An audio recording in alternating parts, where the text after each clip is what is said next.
Hello বন্ধুরা, আমরা মানুষজন না জানি কতটাই অদ্ভুত, তাই না? 8 বিলিয়ন মানুষ একসাথে বাস করি এই ছোট্ট নীল পাথরের একটি গ্রহতে, যার নাম পৃথিবী। আমরা এখানে লড়াই করি, হাসি, কাঁদি, সীমান্ত টানি এবং কি দেয়াল বানাই।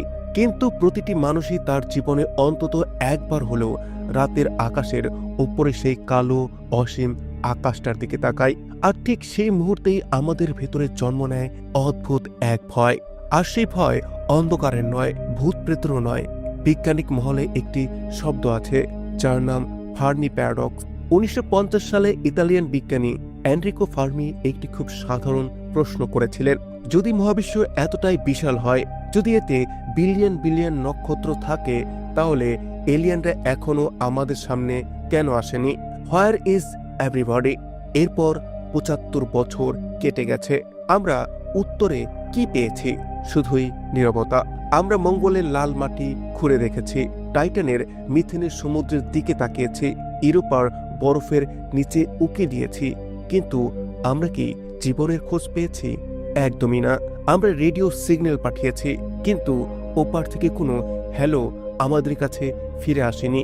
কিন্তু বন্ধুরা, গত কয়েক সপ্তাহে নাসার James Webb space telescope Aquarius নক্ষত্রমণ্ডলে পৃথিবীর থেকে প্রায় 40 আলোকবর্ষ দূরে এমন কিছু দেখেছে যা আমাদের ইতিহাসকে দুটি ভাগে বিভক্ত করে দিতে পারে।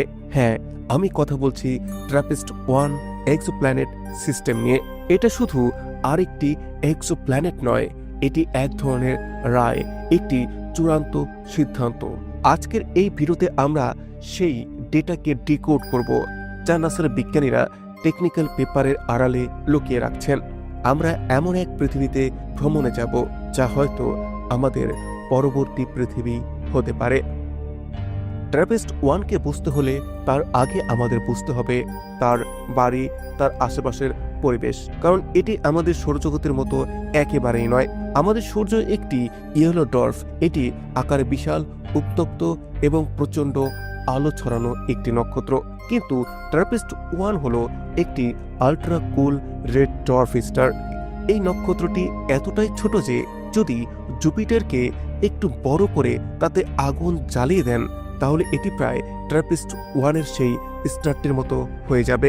এর আকার আমাদের সূর্যের থেকে মাত্র 10% অধিক, আর এর আলো সূর্যের তুলনায় মাত্র 0.0%।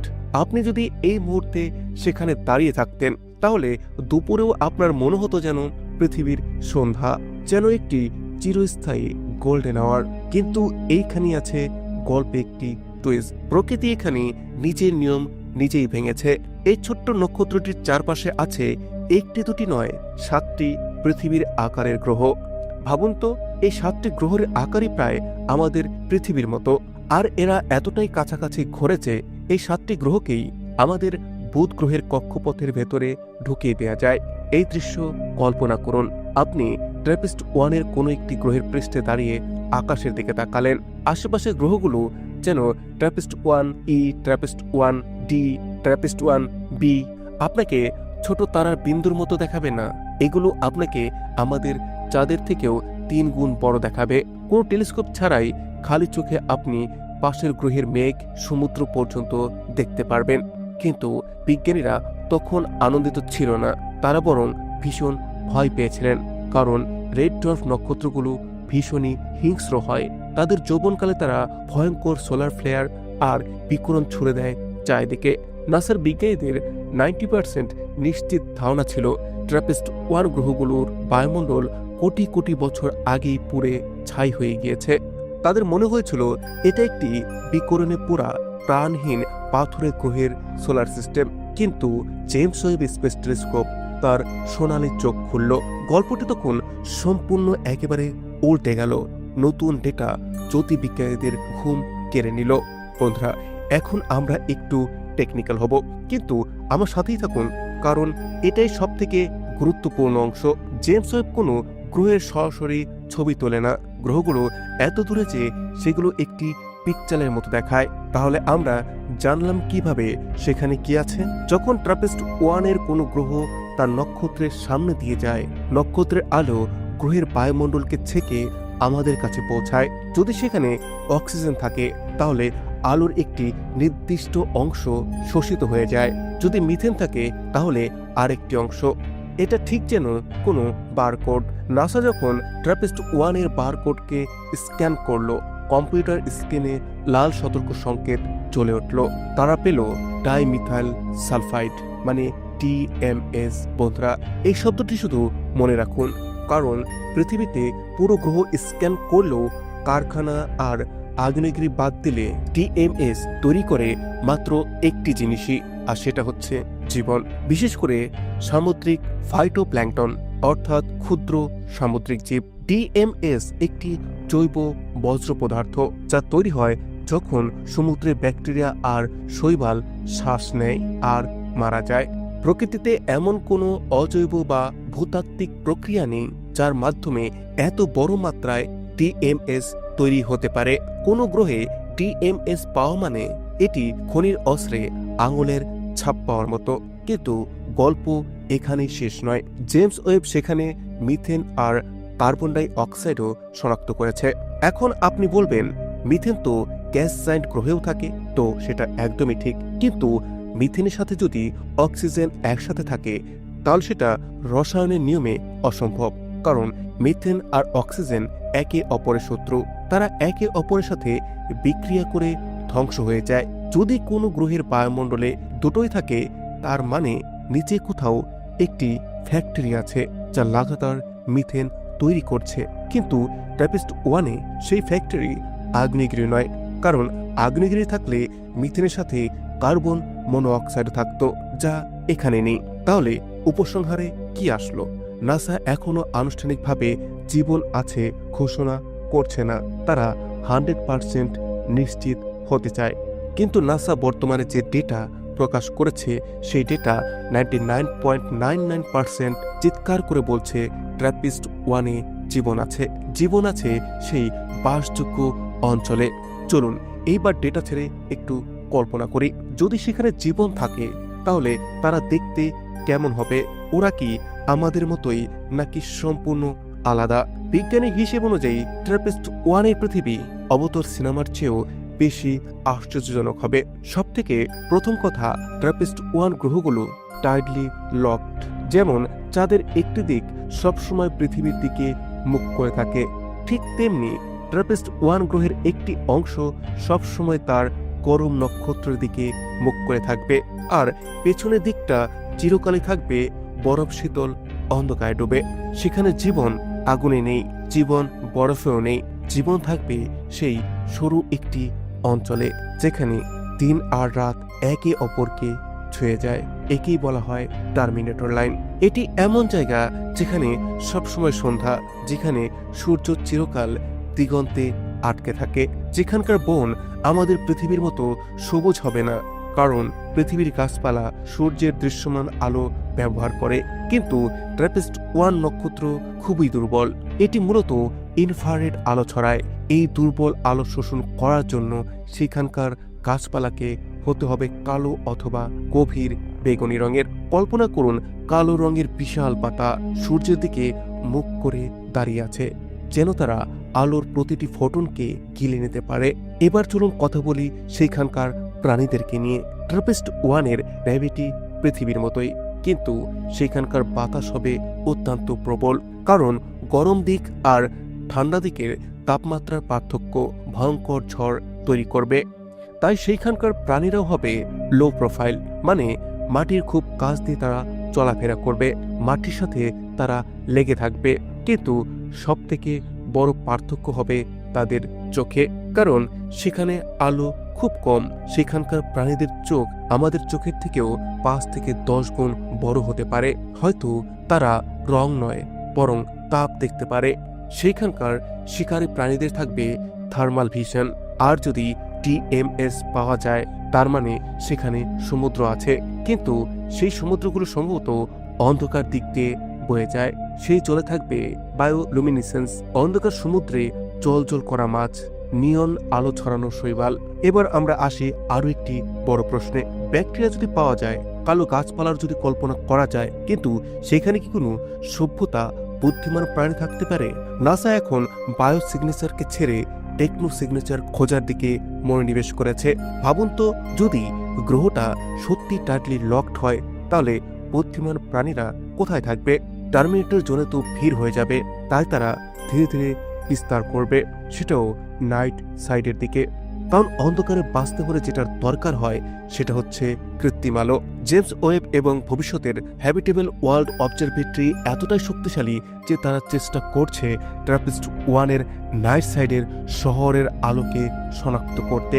যদি আমরা সেখানে স্পেকট্রামে কৃত্রিম এলইডি বা সোডিয়াম বাতির সিগনেচার পাই, তাহলে গেম ওভার। ওখানে আমরা পাবো আরও একটি জিনিস, দূষণ।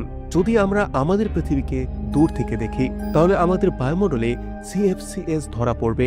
এই গ্যাস এসি আর ফ্রিজ থেকে বের হয়। প্রকৃতি নিজে থেকে এটিকে তৈরি করতে পারে না।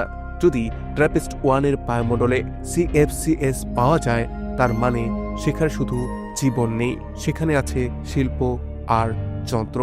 এখনো আমরা এটা পাইনি, কিন্তু অনুসন্ধান চলছে। নাসার বিজ্ঞানীরা বলছেন, এভিডেন্স না পাওয়া মানেই এভিডেন্স না থাকার প্রমাণ নয়। আরো একটি ইন্টারেস্টিং প্রশ্ন এখানে আসে, যদি সেখানে সবকিছু ঠিকঠাক থাকে, তাহলে ভবিষ্যতে কি মানুষ সেখানে যেতে পারবে? আর আমরা সেখানে কি করে পৌঁছাতে পারবো? ধরুন জানা গেল সেখানে কেউ আছে, তারপর কি হবে? আমরা কি তাদের সাথে দেখা করতে পারবো? আর সেখানে আমাদের প্রযুক্তির সামনে একটি বিশাল দেয়াল এসে দাঁড়িয়ে যায়। 40 আলোকবর্ষ। শুনতে কম লাগে, মাত্র 40, কিন্তু এই দূরত্ব এতটাই বিশাল যে আমাদের সবথেকে দ্রুতগতির মহাকাশযান ভয়েজার-1, যা ঘন্টায় 38,000 মাইলের বেগে চলছে, যদি ট্রাপিস্ট-1-এর দিকে ঘুরে যায়, তাহলে সেখানে পৌঁছাতে সময় লাগবে 7 লক্ষ বছর। ততদিনে মানব জাতিই হয়তো থাকবে না। কিন্তু মানুষের একটি স্বভাব আছে, আমরা হার মানি না। বর্তমান আমাদের টেকনোলজির সাহায্যে আমরা এই গ্রহ পর্যন্ত পৌঁছাতে পারবো না, সেটাও আমাদের জীবনকালে। কিন্তু ভবিষ্যতে আমরা এমন সব স্পেসক্রাফট তৈরি করতে পারবো, যার সাহায্যে আমরা এই গ্রহে, এই সোলার সিস্টেমে অনায়াসে পৌঁছাতে পারবো। এখনো পর্যন্ত আমরা শুধুমাত্র এই গ্রহের হাওয়ার কথা বলেছি, কিন্তু আসল জাদু লুকিয়ে আছে এই গ্রহের ভেতরে। ট্রাপিস্ট-1-এর ঘনত্ব বলে দেয় এর কোর লোহায় ভর্তি, একদম পৃথিবীর মতো। আমাদের পৃথিবী ঘোরে, এর ঘূর্ণয়নের ফলে ভেতরের গলিত লোহা একটি ডাইনামো এফেক্ট তৈরি করে, যা ম্যাগনেটিক ফিল্ড সৃষ্টি করে। এই ম্যাগনেটিক ফিল্ডই আমাদের সূর্যের বিকিরণের হাত থেকে বাঁচায়। কিন্তু ট্রাপিস্ট-1e টাইটলি লকড হওয়ায় এটি ঘোরে না। তাহলে কি এর ম্যাগনেটিক ফিল্ড নেই? যদি না থাকে, তাহলে সেখানে জীবনের অস্তিত্ব প্রায় অসম্ভব, কারণ বিকিরণ সবকিছুকে চালিয়ে দেবে। কিন্তু এখানে পদার্থবিদ্যা আমাদের একটি লাইফলাইন দেয়। ট্রাপিস্ট-1 সিস্টেমের বাকি গ্রহগুলো এই একটি গ্রহকে লাগাতার নিজের দিকে টানছে। এই টানাটানির ফলে গ্রহের ভেতরে চাপের সৃষ্টি হয়, একেই বলা হয় টাইডাল হিটিং। এই উত্তাপ কোরকে গলিত রাখে। এর মানে ঘূর্ণন ছাড়াও ট্রাপিস্ট-1-তে থাকতে পারে একটি শক্তিশালী ম্যাগনেটিক ফিল্ড। এই ফিল্ড তার নক্ষত্রের বিরুদ্ধে একটি অদৃশ্য ঢালের মতো কাজ করে। এই উত্তাপের কারণেই সেখানে প্লেট টেকটনিক্সও থাকতে পারে। বন্ধুরা, প্লেট টেকটনিক্স ছাড়াও জীবন টিকে থাকতে পারে না, কারণ আগ্নেয়গিরি কার্বন আর নাইট্রোজেনকে ভূগর্ভ থেকে তুলে এনে বায়ুমণ্ডলে পাঠায়। ট্রাপিস্ট-1e শুধু একটি পাথর নয়, এটি একটি জীবন্ত বয়ে চলা গ্রহ, যার ভেতরে শক্তি আর উত্তাপের এক সমুদ্র বয়ে চলছে। চলুন এবার ঘুরে আসা যাক ট্রাপিস্ট-1-এর বাকি সব গ্রহ থেকে। ট্রাপিস্ট-1d, এটি পৃথিবীর থেকে একটু ছোট গ্রহ, কিন্তু এটি হ্যাবিটেবল জোনের একদম ভেতরের প্রান্তে আছে। এটা সুপার আর্থ নয়, বরং এটি সেমি ওয়ার্ল্ড। নাসার ডেটা ইঙ্গিত দিচ্ছে সেখানে এত গরম যে সমুদ্রগুলো সবসময় ফুটতে পারে। এর ফলে তৈরি হয় ঘন জলীয় বাষ্পে ভরা বায়ুমণ্ডল। ভাবুন, এমন এক পৃথিবী যেখানে সবসময় গ্রীষ্মকালীন আর্দ্রতা। যদি সেখানে জীবন থাকে, তাহলে তারা হতে পারে আকাশ ভেসে থাকা মাইক্রোব অথবা জেলিফিশের মতো প্রাণী, যারা সেখানে ঘন বাতাসের সুবিধা নেয়। এবার চলুন বাইরের দিকে।